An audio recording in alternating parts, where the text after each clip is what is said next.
ubwo naratashye ngeze mu rugo, umugabo ntabwo twongeye kubana.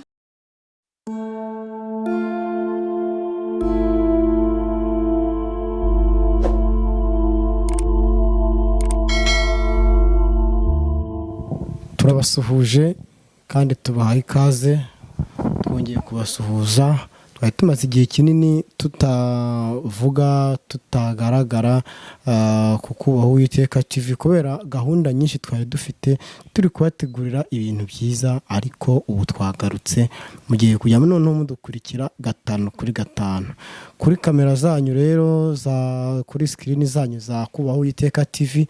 Murahabona umubyeyi mwiza, umubyeyi w'umumama w'umubwirizabutumwa, ni umushyitsi mushya. Murabizi ko mwajyaga muhabona wa wundi Nyiranzabayimana Sophia, ariko noneho ubu murabona ko twifuje no kuganira n'undi mumama w'umupasiteri w'umubwirizabutumwa. Reka rero tumuhe umwanya abibwire mwebwe mudukurikiye, ahita anakomerezaho ubutumwa bwiza yaduteguriye. Murakoze. Nitwa Nibakure Halima, nkaba ndi umuvugabutumwa, nsengera mu itorero Jehova Rafa, hariya umuntu azamuka ajya hejuru ya Karumu, umuntu azamuka ajya Bweramvura. Nkaba ndi umumama w'abana 7. Ndagira ngo rero mbasangize ku byiza byo gusenga, ndagira ngo mbasangize ku buzima bwiza bwo kuba mu Mwami Yesu Kristo. Ni mu ntega amatwi rero mukurikire, mwumve ibyiza byo gusenga. Reka mbere yo kugira ngo mbaho ubuhamya, tubanze dusenga Imana. Mana yacu, tugushimira ubwa n'urukundo rwawe, tugushimiye kuri Imana igira neza, tugushimiye imbabazi zawe zitarondoreka. Waraturinze mu bihe twabayemo, warinze Nyiringabo Imana yo mu ijuru ababyeyi, urinda abantu bose, urinda abana, urinda urubyiruko, ndetse urinda n'igihugu cyacu. None Nyiringabo Imana yo mu ijuru, wemeye ko uyu murimo ukorwa kuri uyu munsi. Tugushimira imbabazi zitarondoreka Nyiringabo Imana yo mu ijuru. Nsengeye abagiye kumvira ijambo ryawe, ufungure imitima yabo, kandi ubuhamya Nyiringabo Imana yo mu ijuru ugira aho bakora ndetse bugenda aho bashyitsa. Nuko rero Nyiringabo Imana yo mu ijuru tubyambaje tubyize, ni mu izina rya Data twese, amen. Njyewe rero mureba imbere yanyu, ndi umumama w'abana 7 Yesu yangiriye neza. Nashakanye n'umugabo w'umuyisilamu, tubyarana abana.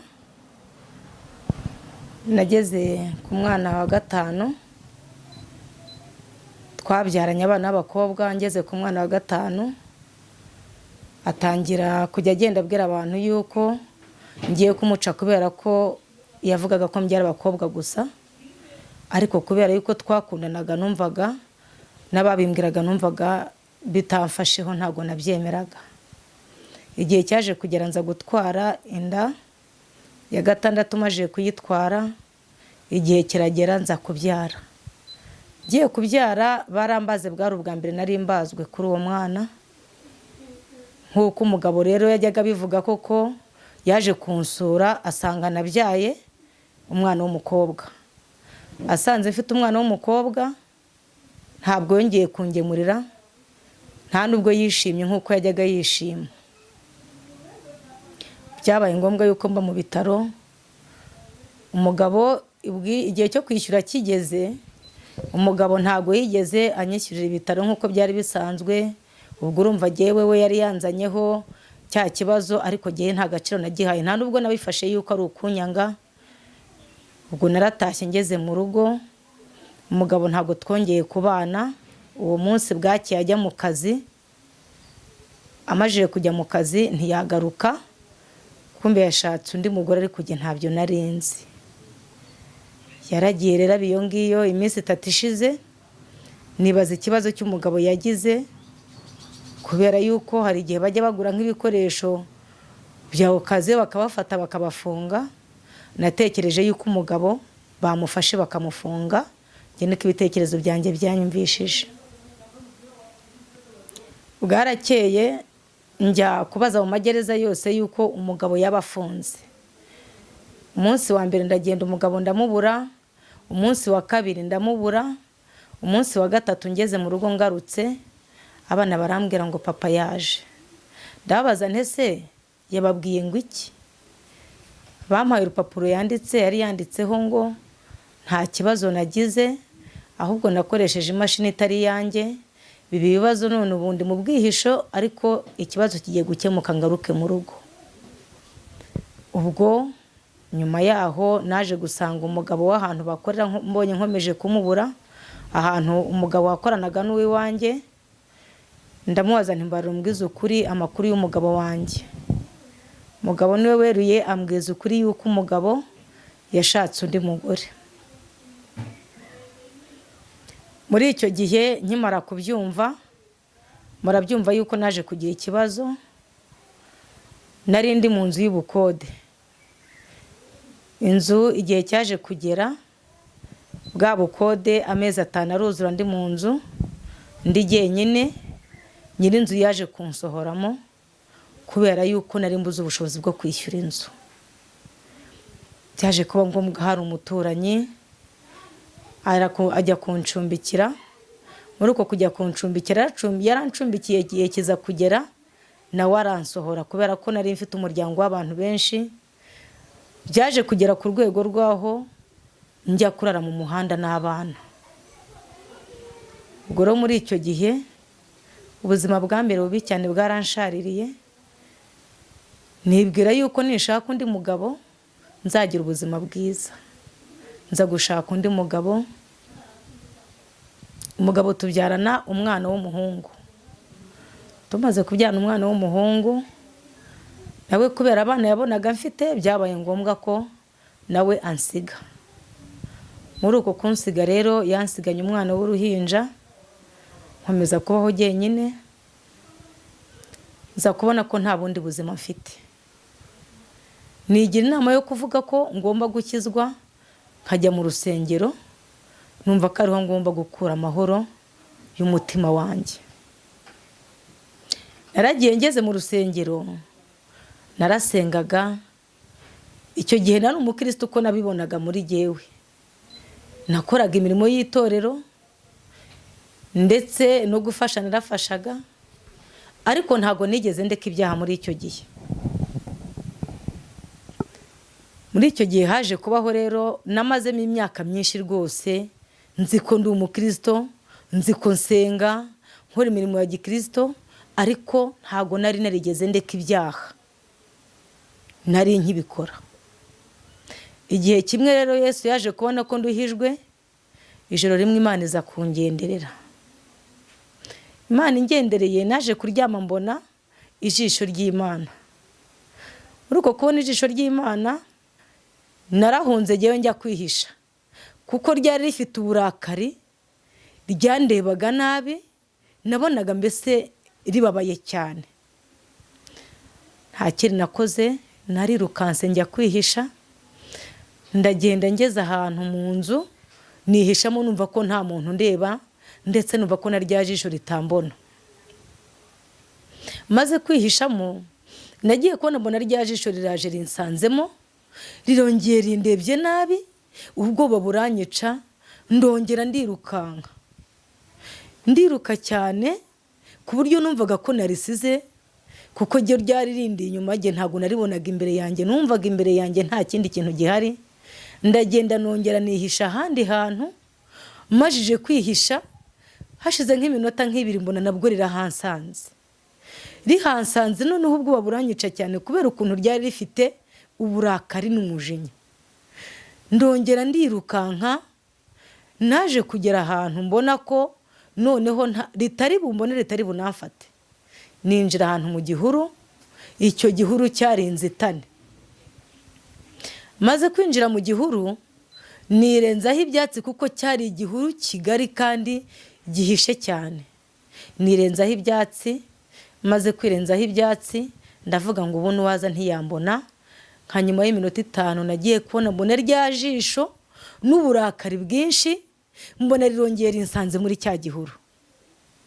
Nta kindi kintu cyakurikiyeho, nagiye kubona mbona ikiganza gikuyeho bya byatsi ku mutwe wanjye, kimaje gukuraho bya byatsi mbona nsigaye ku karubanda, rya jisho noneho rindeba cyane, rimpanga ijisho rirandeba, ndatitira mburaho guhungira, ntaho kurihungira nari nifite kuko igihe cyose nari nahunze ryarankurikiranaga.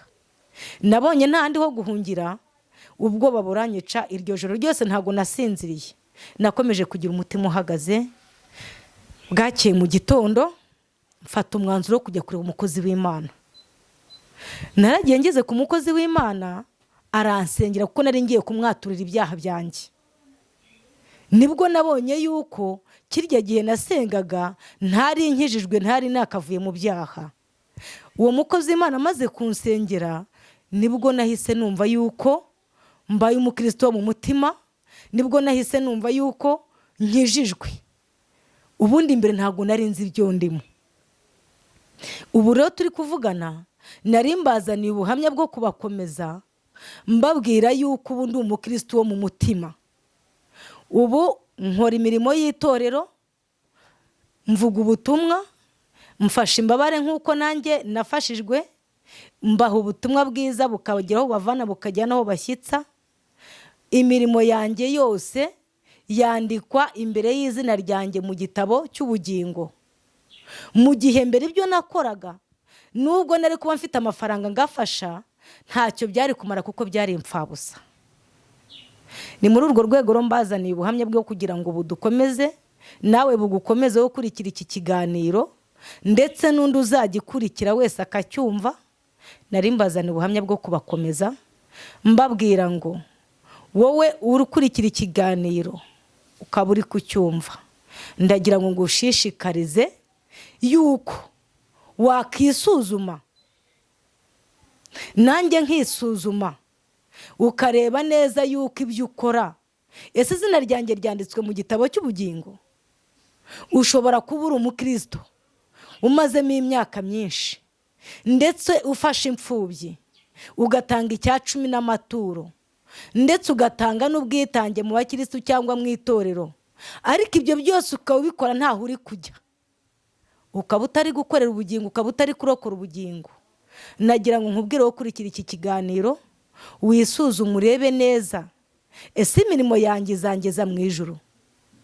Urebe niba rero wumva udakorera ubugingo kubukiza, nawe ushaka umwami n'umukiza nk'uko nanjye namwakiriye. Ndagira ngo mbakomeze yuko iyo ufite Imana uba ufite byose. Ni muri urwo rwego rero nagira ngo mbwira abanyumva n'abankurikiye yuko gukizwa nabi ntago ari byiza kuko ntaho bikugeza. Uba urimo wonona ubugingo bwawe ndetse n'imbere yawe heza hazaza. Ndagira ngo abakurikiye ikiganiro rero dusenga Imana, ubutaha tuzakomerezaho tubazaniye ubundi buhamya bwiza. Murakoze. Mwami, tugushimiye ubuntu bwawe n'imbabazi zawe, tugushimiye urukundo rwawe Data. Nkwingingiye Nyiringabe Imana yo mu ijuru abakozi bawe kugira ngo bahe gukizwa by'ukuri, kandi Nyiringabe Imana yo mu ijuru ndinginze kugira ngo buri wese umuhe kwisuzuma, abashe kumenya ahava ndetse n'ahajya, kuko Nyiringabe Imana yo mu ijuru ibihe turimo nitutaba amaso umwanzi aratujyana ubugingo, kandi Nyiringabe Imana yo mu ijuru araduhaye agakiza ku buntu. Urakoze kuko ubyumvishe, ni mu izina rya Data twese tubyambaje twizeye, amina. Utari wagenda, Yego, nashobora kukubaza nk'ikibazo wenda nk'umuntu uba ukiri mu nzira mu nzira mbi, akiri mu byaha, ariko akaba avuga ati ndamutse ngiye gusenga cyangwa ntange n'ubuhamya bwanjye bashobora kunseka cyangwa bakandondora bikantera isoni bigatuma nicuza icyatumye nagiyeyo. Uwo muntu utekereza ibyo bintu wamugira nama ki ku buryo ava mu bwigunge akaba yakwegera Imana agatirana n'abandi, nk'uko dukunze kubona abantu benshi baba bari aho atajya gusenga, ariko ukibaza impamvu atajya gusenga kandi yiriwe no mu rugo, ari ugasanga bitewe n'ibyaha byinshi yakoze cyangwa n'ibyamubayeho atabasha gutanga ubuhamya ngo yature ibyo yakoze bitewe no gutinya abantu. Uwo muntu wamugiriye nama? urakoze.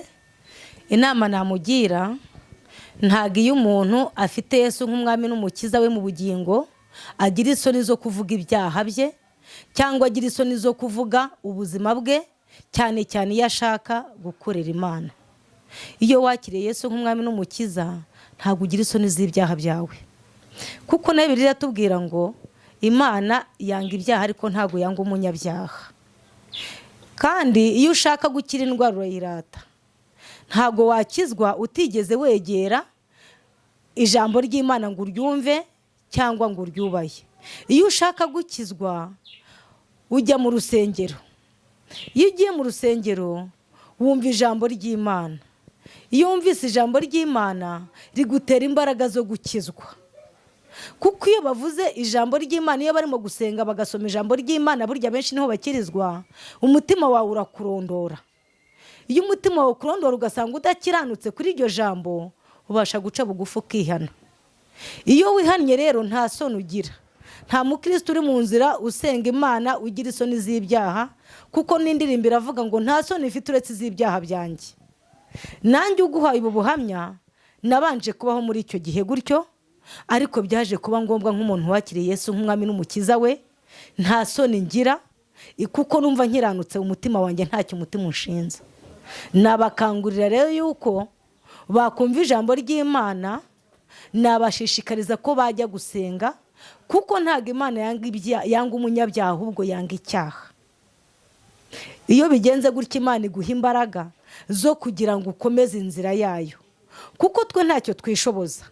Mu by'ukuri nakubwiye imyaka namaze ndi mu rusengero ndetse ndirimba ngafashwa n'abantu bakabona ko ndi umukristo, ariko ntabwo narigeze ndeka ibyaha. Ni muri urwo rwego nanjye nashishikariza bagenzi banjye bakagira imbaraga zo gusaba Imana, kuko iyo uteye intambwe imwe Imana itera 99 igusanga. Ntabwo Imana yacu yanga umunyabyaha, icyo yanga ni icyaha. Icyo nabashishikariza nibakiranuke. Murakoze rero mwari mudukurikiye kuri Kubaho Uwiteka TV, ngira ngo mwabyiyumviye, ubuhamya bwose mwabubonye. Ndumva nta na kimwe cyakuzitira cyatuma utajya gushima Imana cyangwa ngo uvuge ubuhamya bwawe, bityo n'abandi bagufashe gusengera, banakube hafi, banaguhumurize, cyane ko umuntu ari wenyine we yuba yumva ibintu byarangiye, ariko yageze hamwe n'abandi akagera imbere y'Imana, akicisha bugufi imbere y'Imana, biba byiza. Rero ibiganiro byacu nahagaruka, nizere ko wakoze subscribe kuri Kubaho Uwiteka TV kugira ngo ujye uba wa mbere ubona ibiganiro dushyiraho. Kandi mu gihe ubonye hari ikintu twakoze nabi, cyangwa se hari ikiganiro twakoze kitari cyiza, cyangwa se hari ibyo wifuza ko twakongeramo cyangwa ibyo twakuramo, wajya aho munsi muri komenti ukatwandikira, hanyuma ukatwandikira ukavuga ati ni byiza cyangwa ni mwahinduramo ibi, hanyuma mwamara kwandika natwe turagenda tugasoma tukabishyira mu bikorwa, kuko ibyifuzo byanyu ni nk'itegeko kuri screen zawe za Kubaho Uwiteka TV. Murakoze rero, ibiganiro byacu nakagaruka. Imana ibahe umugisha.